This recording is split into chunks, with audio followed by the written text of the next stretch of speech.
राऊत साहेब, अयोध्येचा जो विषय आहे, देवेंद्र फडणवीस यांनी आज सकाळी ट्विट केलेला आहे. कार सेवेमधला एक फोटो त्यांनी ट्विट केला आहे की नागपूर रेल्वे स्टेशनवर ते कार सेवेला जात असताना याआधी ते त्यांनी कधी कार सेवा केली किंवा ते कधी त्या सगळ्या लढ्यात सहभागी झाले असे प्रश्न उपस्थित करण्यात आले होते. त्याला त्यांनी त्या ट्विटच्या माध्यमातून बघा, त्यांनी काय ट्विट केलंय मला माहीत नाही. त्यांनी जे प्रश्न उपस्थित केलेले आहेत ते शिवसेनेच्या सहभागाविषयी केले. हा अत्यंत हास्यास्पद आणि पोरकट प्रश्न आहे. जर कोणाला हा प्रश्न पडला असेल की अयोध्येच्या लढ्यात शिवसेनेचं योगदान काय आणि ते कधी होते, तर असे प्रश्न विचारणं हे कोत्या आणि संकुचित मनोवृत्तीचं लक्षण आहे. अख्ख्या देशाला माहिती आहे की अयोध्येत शिवसेना काय करत होती, हे शिवसेनेचं योगदान काय, हिंदुहृदय सम्राट बाळासाहेब ठाकरेंचं योगदान काय आहे. त्यातले जे करसेवक होते ज्यांनी प्रत्यक्ष तिथे सहभाग घेतला,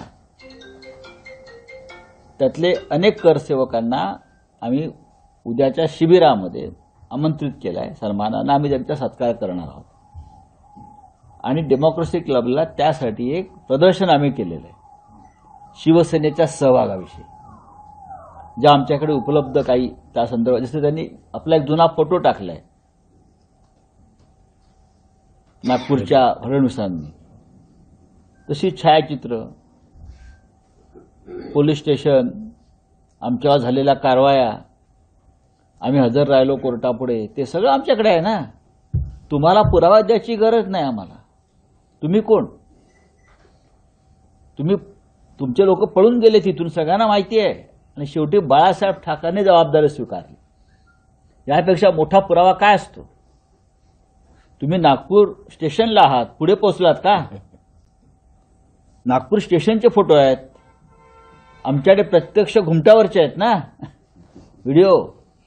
नागपूर स्टेशनला गेला असाल फिरायला, आपण सगळे जात असतात लोक ना. लहानपणी काय नागपूरला फिरण्याची जागा स्टेशनच होती. मला त्याच्याविषयी वाद करायचा नाही. इथे प्रत्येकाचं योगदान आहे. लालकृष्ण अडवाणी असतील, मुरली मनोहर जोशी असतील, उमा भारती असतील, त्या काळातले आमचे शिवसेनेचे सगळे खासदार तिथे उपस्थित होते. मनोहर जोशींपासून सरपोतदारांपर्यंत.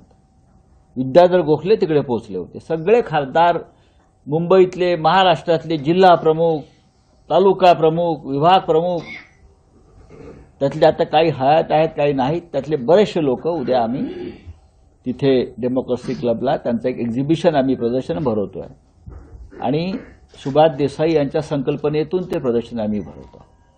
म्हणजे आम्ही देवेंद्र फडणवीस यांना आमंत्रित करतो. बरं का, नागपूरला होतात तुम्ही स्टेशनवर, पण आता डेमोक्रेसी क्लबला उद्या या आणि प्रत्यक्ष त्या करसेवकांना भेटा, ज्याने प्रत्यक्ष फक्त इथे ऑपरेशन कमळ होत नाही, ऑपरेशन बाबरी पण होतं. बरं. लोकशाही मराठी ऐका, पहा, जागरूक रहा.